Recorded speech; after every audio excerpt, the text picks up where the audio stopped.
I'd like to hand over now to our moderator for today, Christina Stage. Christina organized the Women in Leadership series that we have been having last fall and this spring. So thank you, Christina, for all your time.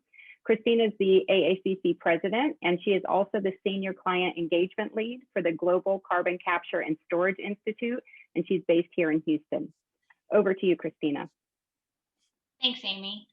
Welcome, everyone, to Women in the Energy Transition, a webinar series produced by the Australian American Chamber of Commerce in Texas.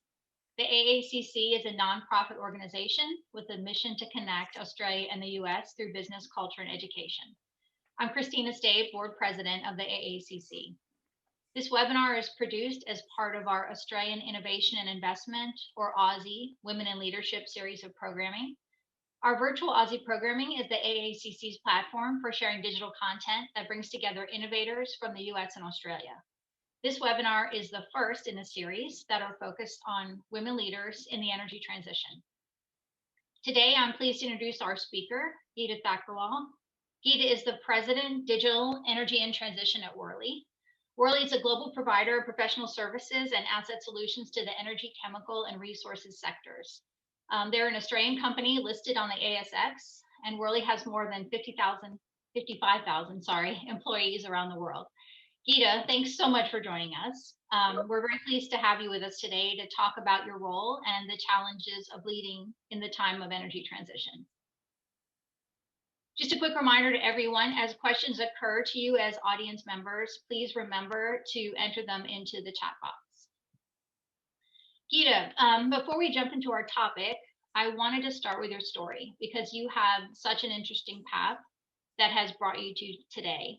Can you share the highlights of where you grew up, your degree, your career, and can you also tell us, what you're most passionate about and how that has led you to your current role? Hi, Christina. Hi, everybody. Really pleased to be here and talking to you all. Yes, so I was born and raised in the Fiji Islands.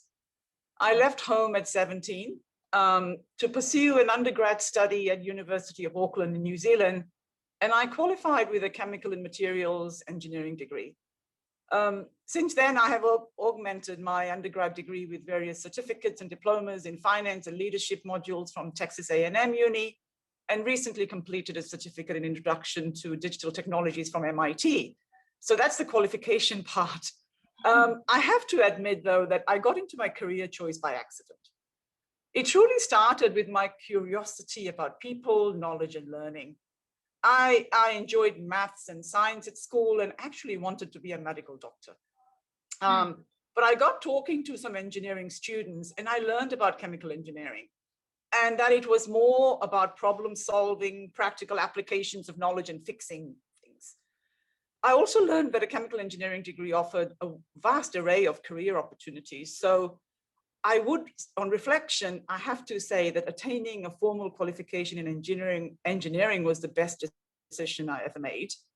I'm so thankful for all the great experiences, the knowledge and the skills in technical, business and life skills that I've gained from working in several industries in over 20 different countries and across 5 continents.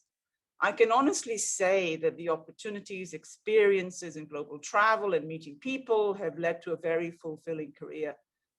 And most of my working life was spent in the oil and gas sector, in upstream engineering, in technical and operational roles, and in the last 10 years in business leadership roles. So to my passion, I would say that as I moved countries and changed jobs, I realized that it was my passion, thirst for learning, knowledge, taking risks, and curiosity about different people and places that created new opportunities for me. It's this deep interest and passion for trying different things and being okay for not having all the answers and having an open mind to different perspectives is what I believe fits well into my current role and what I do now. Thanks. No, that's very interesting. And you talked about being open to new experiences and taking risks. Are there any life experiences that particularly set you on this path and prepared you for the challenges you have today? Yeah, this is a really good question, because I often wonder when I hear other people's life's journeys, how and what might have led them to that place. Again, it's my curiosity. I used to say I'm a nosy person, but and it has kind of led me to where I am. So I have to share some very personal experiences, I believe, that has shaped and guided me from a very young age. By the age of 24, both my parents had passed away, and I'd lost my only brother when he was only 23 years old. My dad was an uneducated person, but had two essential qualities, I believe, I attribute to successful people: a passion, a progressive mind, and an ambition to get on in life. And at the professional level, during one of my work assignments to Nigeria, I was caught up in a gun crossfire due to civil unrest in the country. And also, after becoming a mother of two children, I started viewing things very differently and have become more risk averse in my personal life. So I would say that these very personal experiences have influenced me today and how I respond and perform professionally. I always try to be personable in my professional life and always act in the best interest of Worley and others. And I would say that these experiences have made me more resilient. It puts challenges into perspectives, and nothing seems, I would say, insurmountable. And I do believe that there is nothing that is so difficult that it cannot be accomplished with sufficient imagination, determination, and commitment. And lastly, I would say that I find having the right people around me allows me to perform to the best of my abilities, and hopefully them as well, because we are all on the same journey, as you said, to impact our shared future. No, thank you for sharing those very personal experiences. I can see how things like that would help you put things in perspective and have our everyday challenges not seem so insurmountable. So thanks for that. So let's change gears a little, talking more specifically about Worley, the 55,000 person company, and your role is president of digital and energy transition, which sounds like a really big role. So before we dive into the specifics, I'd love to hear, big picture, day in the life. I mean, how do you spend your time every week? How do you allocate your priorities? Yes, this is interesting. Again, because more so as we have started working from home more since COVID, it's thrown more of a spotlight on how we best spend our time. So I would say on a weekly basis, my time is spent on whatever it takes to get the job done, which is very variable. My role entails both operational activities, because I've got people reporting to me, and strategic focus. And I would say that the split of effort time is more 80% on the strategic elements of developing, let's just say, roadmaps, implementation plans on how we're transforming to operate in a digitally enabled and more sustainable world as part of Worley's transformation. And includes everything from business transformation, talking to customers, understanding their needs, supporting customer solutions, and driving adoption and enablement within our own organization. So that's about 80% of my focus. And I would say that prior to COVID, travel was also a big part, and mainly international travel. And 20% on operational aspects. And I have to say that I've got a very good team that takes care of most of the operational activities. So I'm very thankful for that. And I also try to prioritize some personal time in my week to keep healthy, and aim to include either running, some gym sessions, and maybe yoga 2 or 4 times a week if I'm lucky. That must be so rewarding, thinking about your deep expertise in so many of Worley's core businesses, and now you get to be at the top and and direct the strategic roadmap. So that sounds very exciting. So in that vein, how is Worley approaching the energy transition, and how is sustainability and the energy transition relevant to the business? Yeah, well, let me respond to the sustainability piece first. I would say sustainability is not just relevant, it is our reality and central to our existence, our purpose to deliver a more sustainable world. And this mission drives our values, our strategic priorities, and focus of everything we do in Worley. The energy transition, as we know, is a long-term structural shift in the world's energy systems from currently fossil fuel power to a more electrified, low carbon system. And the energy transition responds to all the elements of sustainability.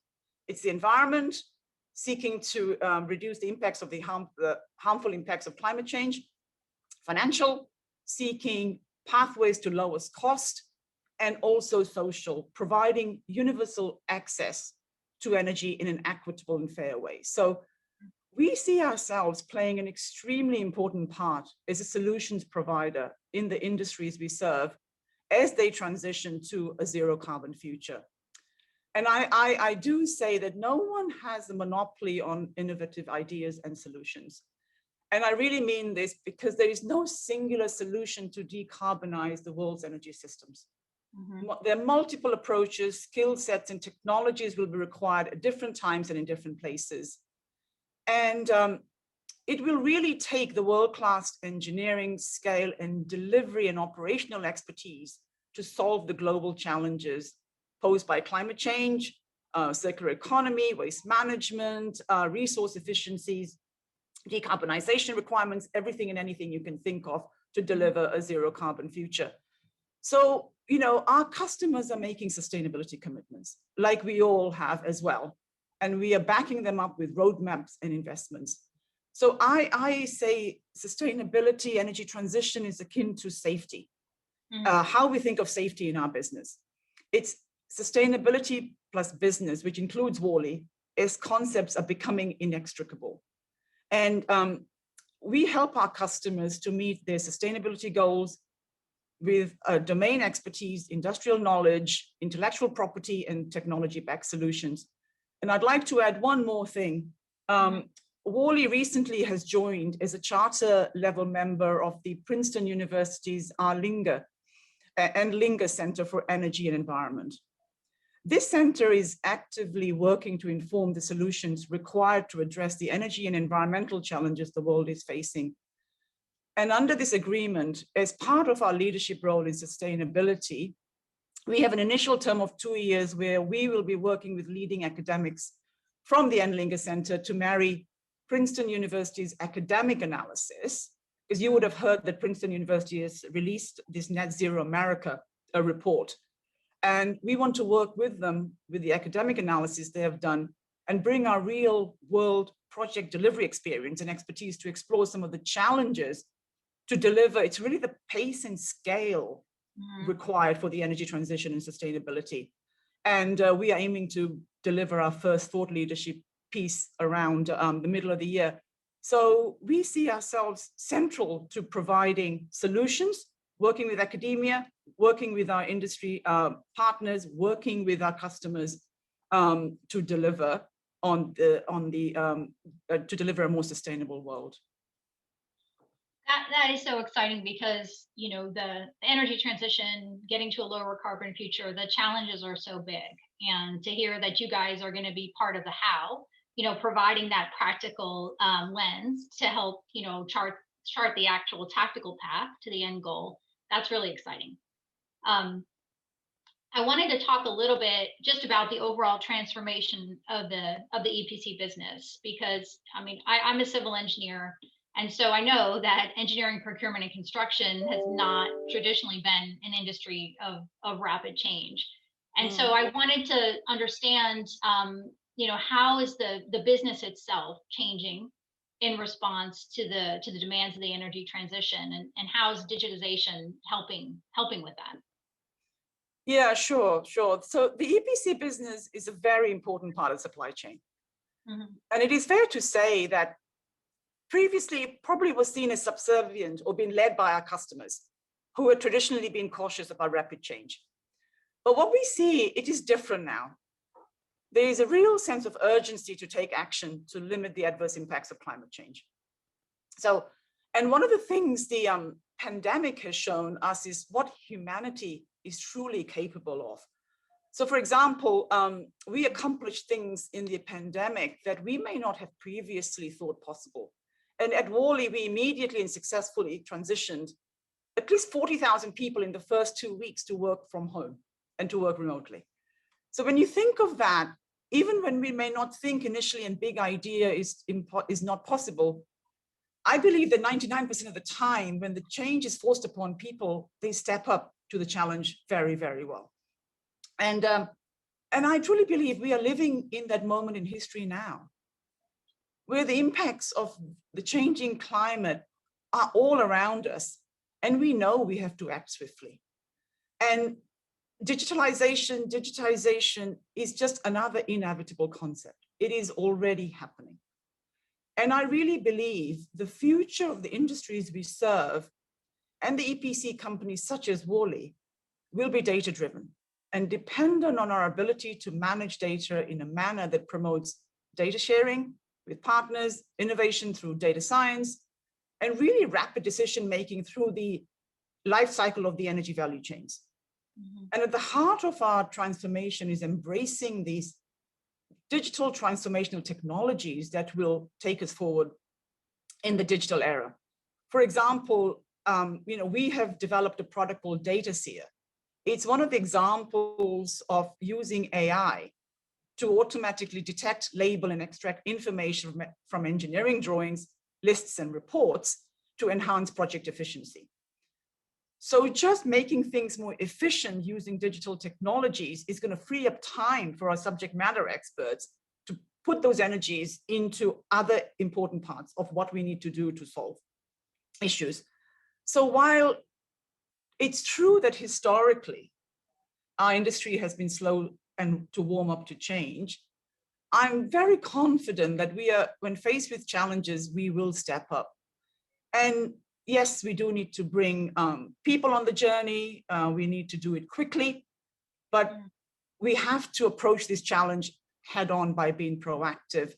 And as energy and sustainability is built into our strategy, and we have a 3 and 5 and 10-year kind of outlook, we are doing a few initiatives, quite a lot of initiatives in our own organization to promote digital literacy in digital, energy transition, sustainability to drive change. And we've launched what we call a digital passport and energy transition and digital training programs. And more recently, we had a month where we hold dedicated to Sustainability Month and hosted some panel discussions with some customers in oil and gas and chemicals and renewables to share learning. So what I'm saying is EPC companies, Worley, we are embracing change from many different angles. And both in terms of how we make our business make this real, and to make some very real business decisions, and also how we will train and prepare employees along the journey. Yeah, and that is fascinating how the industry is changing. And so I wanted to touch on something that we talked about before, and it goes to what you just mentioned, which was figuring out how to progress diversity and inclusion in the industry. Because as we know, the industry has traditionally been a male-dominated business, but I know that you feel strongly that the digital transformation will be able to help us to progress D&I. Can you share more on that topic? Yeah, most definitely. So I see energy transition and digital having a huge potential to bring more gender diversity. And there are a few reasons here. It's already statistically tends to attract more female talent. It's still somewhat of an emerging space. So there is a lot of potential to nurture gender diversity and representation right from the start. A recent study by the International Renewable Agency on gender and energy transition, it was done around 2018, found that women make up 32% of the workforce in renewable energy, compared to 22% average in oil and gas.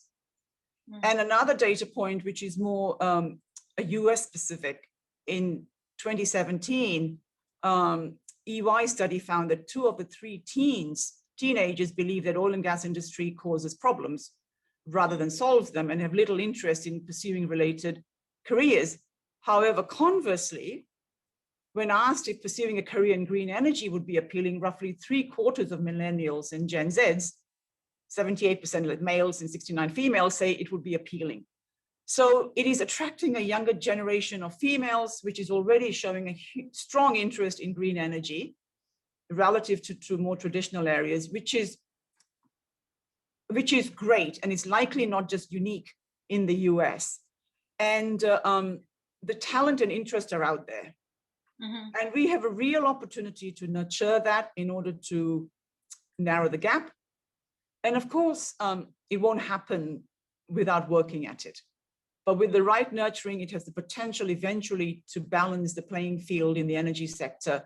And I would say the same is true in the digital space as well. Again, with the right support, it's another area where we can catch up or even leapfrog representation.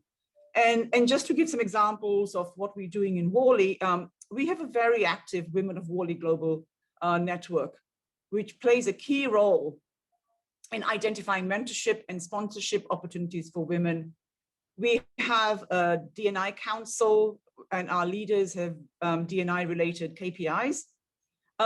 We also have several employee networks where we encourage open dialogue to talk about various aspects, I would say, such as unconscious bias, microaggression, bullying, discrimination at work, or anything that people would feel hard to talk about, to promote women's empowerment and enable our business to be truly inclusive. So we are working these broader issues that affect the industry.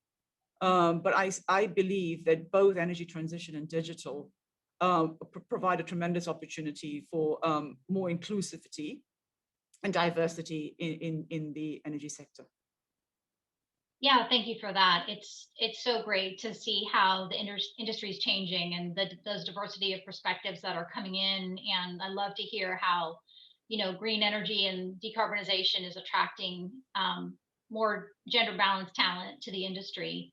Let's change gears a little because I want to be sure we have time to talk about all of the decarbonization technologies that Worley is providing support for. The first one was offshore wind. And I know that there's been a huge growth in this sector and more is expected. I wouldn't have thought of Worley as a leader in offshore wind. So I'd love to hear how you guys are positioned in this sector and a little bit about some of your projects. Yeah, no, this is very interesting for us because of our pedigree in, let's just say, offshore oil and gas projects. We believe we have real transferable skills and also expertise to bring to offshore wind. So as you just said, offshore wind continues to outpace other renewable technologies. Mm-hmm. And the rate of growth has been unaffected by COVID-19. And growth projections for generation capacity are significant. And just again, looking at the market scale, a Bloomberg forecasts a compound annual growth rate of 19% in offshore wind deployed by 2030. This is literally a 5-fold increase from today's terms. So in terms of cumulative capacity, this equates to some 160 gigawatts in 2030. And the key market growth in offshore align very well to Worley's presence. And that's in Europe, North America, and Asia. And projects are getting larger all the time as turbine sizes are growing, and with that, economies of scale must keep up to reduce costs. And we at Worley estimate the market in CapEx and OpEx spend of at least 65 billion Australian dollars. This is to 2030. So this really includes services across the whole project life cycle, from the front end through engineering and delivery into operations and maintenance. And also management of data and other digital tools will also have an important role to play here. And we already see ourselves as a leader in the offshore wind market across the value chain and across geographies. And this is why. So as I said, we have transferable skills, we have capability and experience of working on complex projects, and particularly offshore wind, as it goes into deeper waters. We have capability with deep water projects through our IntechSea business, which is our specialist subsea pipelines and floating systems group. So just to give you some context, we've recently delivered the offshore wind design for some substations in the US. In the UK, we have provided some inspection services to 70% of UK's offshore turbines, wind turbines. And in Europe, we have executed asset management services for some of the largest wind farms. And some of the largest projects include reliability-centered maintenance, including one of the largest offshore wind farms in Hornsey in the UK, and a wind farm in North Sea for Ørsted. So it's really interesting for us to be able to transfer our expertise, capability, experience from offshore oil and gas projects into offshore wind, but also augment it with specialist skills that we need in the offshore wind for offshore wind projects across the value chain. No, thank you for that, and a fantastic footprint in offshore wind. And another decarbonization area, one where oil and gas capabilities will also play a very big role, is carbon capture and storage. And I'd love to hear about Worley's experience in this space. And I'm sure our audience would love to hear a little bit about your role in the project with 1.5 in the Permian Basin. Yeah, carbon capture storage, CCS, is another really exciting and challenging technological, what we say, disruption essential to reducing CO2 emissions at a large scale. You can say this technology is capable of achieving some deep cuts to emissions across the hydrocarbons, not just hydrocarbons, but all major industries, power, fertilizer, biomass, cement, oil, iron, steel industries. And the technology is not new. It's what's different is at the scale that we will need to deploy this technology. And I'm pleased to say that at Worley, we have a current project count experience list of at least 200 projects. Over 200 projects in CCS. And these projects are around the globe, and they range from strategic countrywide studies through to front-end detail engineering design of constructed plants in the hydrocarbon power, government and not-profit sectors. And I recall our first project was actually in Canada and Alberta in 1985, when they were looking at the heavy oil industry, and they were looking at carbon capture and storage to, for enhanced oil recovery. So we have long-standing relationships with all of our established carbon capture technology providers and keep abreast of new developments and emerging technologies in this space. And so what we bring, we understand the key risks and issues involved with delivering these challenging projects, and we're able to bring relevant experience and expertise again. So it's a deep knowledge and understanding of the relevant capture technologies, understanding of the CapEx and OpEx cost estimating database to support the early stages of CCS. And when combined with the traditional cost estimating data, helps to build the project cost models and investment decisions to create a more sustainable and a positive safety culture, again, because it's going to be very important to understand that, CCS, carbon, CO2 releases can be as hazardous as hydrocarbon releases, and we need to really understand and bring a very safe and coordinated and constructability solutions for an efficient CCS solution, and incorporate some best practices and procedures. And again, like any other project, a robust project management system and projects for coordinating integrated planning, and significant experience in with infrastructure developers to ensure that it's the permitting, social license to operate, and requirements by governments and regulators. That's going to be really, really important, because more projects get delayed by what we call non-technical risks rather than technical risks. So the understanding of the permitting requirements and social license to operate is going to be critical for the success of CCS projects. And to the question about our involvement with 1.5, our role in 1.5 project is to be the engineering delivery partner for the FEED phase. Okay. For the first direct air capture facility. And this is the first commercially scaled deployment of direct air capture technology. And during this phase, our work will focus on the first train, which aims to capture 500,000 metric tons of CO2 annually. And it is scheduled for completion by the end of 2021. And this assignment is our first step of an alliance between 1PointFive and Worley. And the initial focus of this collaboration is on the Permian Clean Campus, targeting at least 4 of these DAC facilities, DAC 1 to DAC 4, over the next 10 years. So that's really exciting. Scaling up CCS is going to be such an important part of meeting the goals of the Paris Agreement and the 1.5 degree scenario. So it's great to hear that you guys are bringing your technical expertise and your expertise in delivering large projects to that space.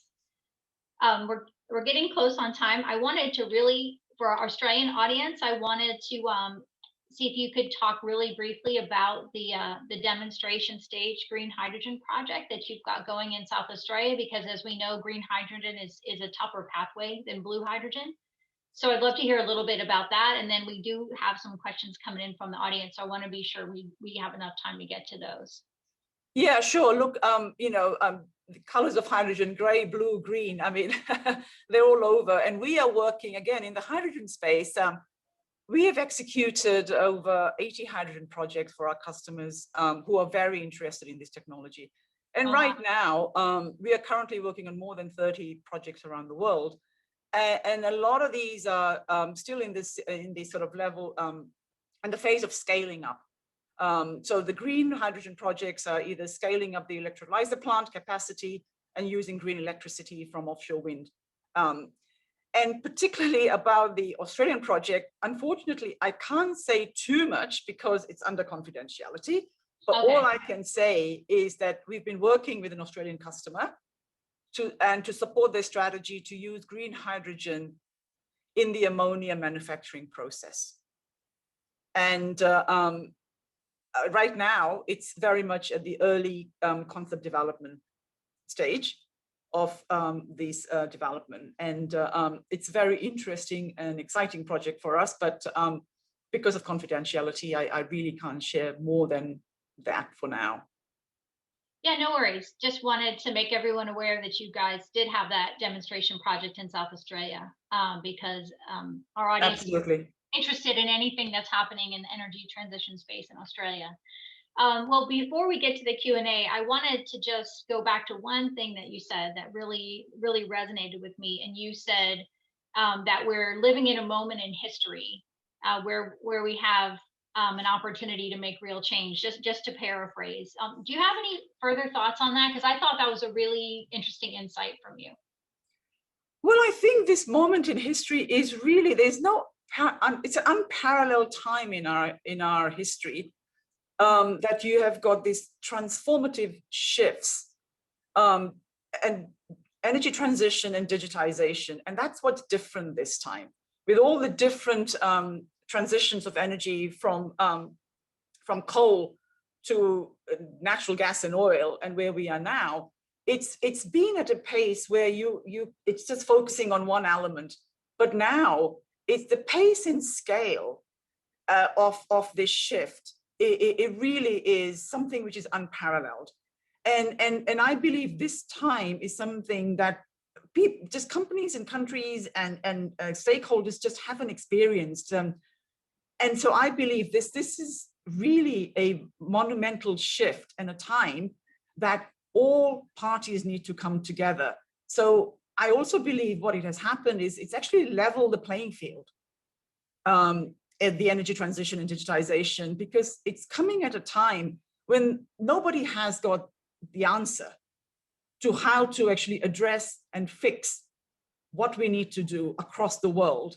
So it truly is a collaborative approach. So I believe it's technology and partnerships which have to come together, and this ecosystem approach, which is very unique because we haven't had that in the energy industry. EPC, financiers coming together, and startup technology companies, digital technologies, all coming together to address the challenge and to understand technological, scalable solutions to make a difference and to drive the sustainability that we need to save our planet.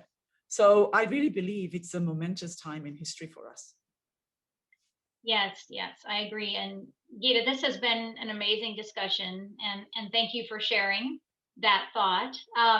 Let's open it up to Q&A for the audience. I'd like to remind the audience to please send your questions in the chat box. A few have been sent to me directly, which I can open up with. And so, Geeta, we touched on how things are rapidly advancing across the energy transition industry, and some of these new technologies may be seen as more risky, I guess, by people that might be looking to finance projects or what have you. And I just wanted, the question that we've gotten was just understanding how we might look to manage technology risks on these new types of projects.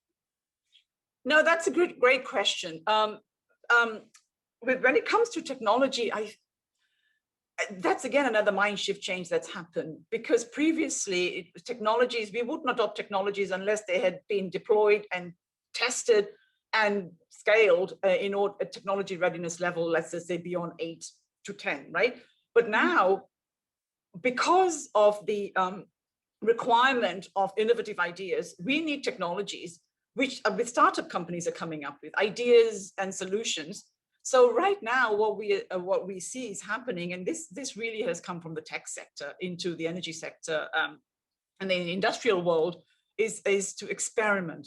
This mentality and this to experiment with technology. So to pilot, to create a minimal viable product, to understand the limitations, efficiencies, whether technology works in a small scale first, and then to understand the risks associated with that, and then how would we then take it to the next level. So I think now what has happened is more openness to try new technologies, but with a rapid shift in understanding that you might fail, and it's okay to fail, and to fail fast. And so that's been the shift in sort of understanding the risk associated with new technologies, but you've got to try, you've got to give it a go. Otherwise, we will not, if you're waiting for the right technology, time's passed on. So I do believe that's a big shift, and that approach to try, fail fast, and move on is the way to deal with that risk. I get that, and you're mentioning about bringing the principles from technology startups to which software related more toward this hard engineering space. So I mean, how do you coach your team to be more agile and flexible? I mean, are there things that you do to them to help them be able to move more quickly and be more agile around assessing risks and assessing technologies? Yeah, look, yeah. I mean, we're talking about agile workforce, agile companies, and introducing more agile ways of working. So we ourselves at Worley are now looking at using a Scrum methodology. Let's just say, more innovative workshop type environment, where you bring the right people and again be very inclusive in the people. It's not just experienced people, but people with the right some diverse thinkers. And to work with your customers in a way where you're workshopping, we actually coming to brainstorming and understanding what the you may not again have all of the answers, but we like to call it the future back thinking, or the outside in thinking, to reimagine what you want the future to be, and so that's different. So and that again allows you to have a kind of a playboard with so many different ideas, and very rapidly using kind of screening methodologies, etc., to come up with what we think you want to experiment with. So it's changing the way of working, being more inclusive, more workshopping, brainstorming, framing sessions with different ideas, rather than just working each of them to a certain level of certainty. So you've got to have the right mix of people, the ability to make some quick decisions, and to move on again. So you are more agile and more transparent as well, because when everybody's involved and you're using more kind of technology again, like mural boards, and working in workshopping where everybody can see what others are saying, thinking, and being inclusive and that is quite different in the industry. It's a different way of working. Yeah, it's definitely a different approach to engineering than I did back when I was Absolutely. designing things. But it's very exciting to hear that we're able to bring those skills and be able to keep up with the pace of change. We've got another question, which I think that you're probably hearing a lot these days, and that's I'm working in the oil and gas industry, but I'm very excited about the energy transition and I'd like to be a part of it. What kinds of roles can I pursue in that space? Yeah, no, definitely. We get asked that a lot, and we have a responsibility to actually help and support this. So what I say is both digital and energy transition are very, very broad topics. And so when you think about, I ask people, you think about where their contribution lies and what excites them. Mm-hmm. And this will really help to narrow down the focus and the target and to target your efforts. And accordingly then to build skills and networks that then can help you to move towards those energy transition roles. So, and the other thing is to remember that many of the core skills and competencies between oil and gas, mining, energy are very similar, as I said earlier, and highly complementary.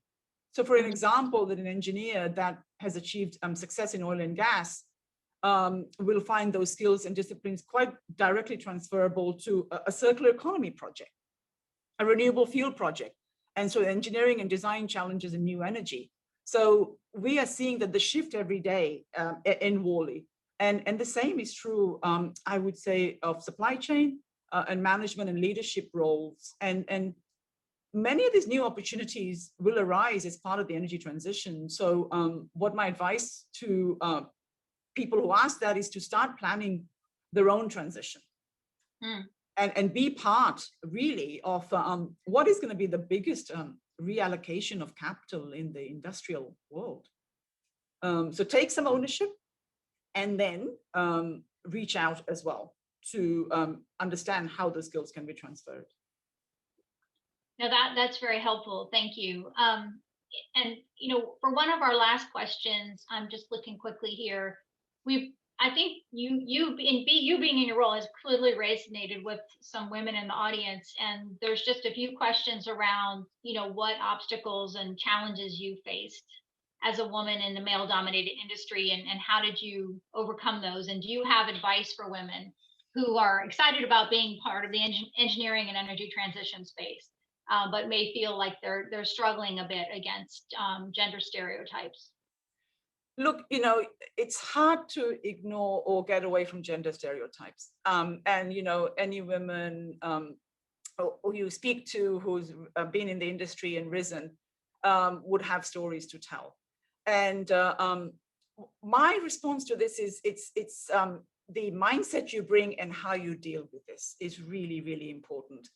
And I have to say that, have I suffered gender stereotype? Yes, I have. And what are some of the examples? Maybe sometimes I think there is a stereotype that women generally tend to be more agreeable. Women feel sometimes that we have to always say something or speak and to make a point. And maybe sometimes it's best to sit back and listen. And agreeability doesn't mean that you always have to say something. So learning to read the kind of room, the audience, and understanding how you fit in and what to say, when to say. When some differences, when sometimes in male-dominated environment where you're in a situation where you feel they've said something that could be hurtful, what my response always was, try and understand where they're coming from and have a conversation. Because a lot of it, the times, is people don't know what they don't know. And when you open up and actually explain, then they think, oh, okay, I never thought of it that way. And because it's different and unique to them as well. So I've always found when you are different in an environment like that, it actually helps to probably not play the victim too much, but be open, lean in, and try and educate one another and learn each other's differences. And I'm thankful to say that, in my career, that has really helped me. That approach has really helped me. No, thank you for sharing your perspective on that. Because I think that it's very enlightening to hear that the struggle can be real and what you've done about it. Let me take one more question, and then we'll close, because I think this one is definitely on people's minds these days, and that is, do you feel like your collaboration and brainstorming with your clients is just as effective in a virtual space, or do you think we'll need to move back to an in-person environment quickly? Yeah, look, I think one thing that is probably been challenging is when you need to do more creative thinking, workshopping.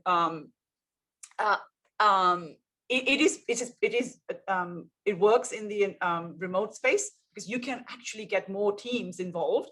Yes, some depending on the where you're in the world, somebody will be waking up middle of the night, and the others will be very, very late at night.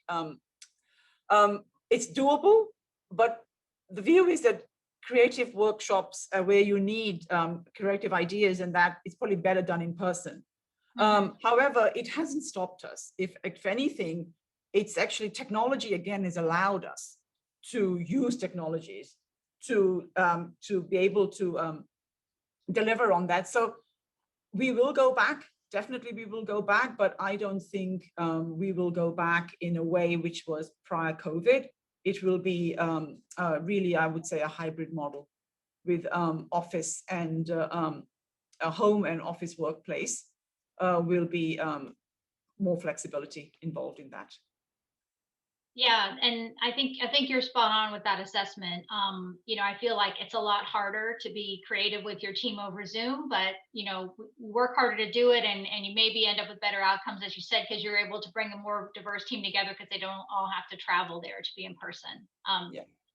But listen, thank you for taking the time to share all your insights with us today. I think we could talk for another hour based on your experience and everything you're doing in the energy transition. So we sincerely appreciate you being our speaker today. So thanks again. Well, thank you for having me. Thank you for having me. I really enjoyed the discussion. Thank you. Yeah, and so let me go ahead and close this up. So I'll just say in closing, this is the first webinar in our series on women in the energy transition. And we have 2 more great webinars in this series that we'll be announcing soon. So please stay tuned for those details. And if you enjoyed this webinar, please go to our website, www.aacc-texas.org, and for information on our previous Women in Leadership webinars from last fall, which the podcasts are available for all of those. So thank you very much again for being here today, Geeta. And on behalf of the AACC, we'd like to thank everyone for attending today. And we will see you at the next webinar. Thanks again. Thank you. Bye.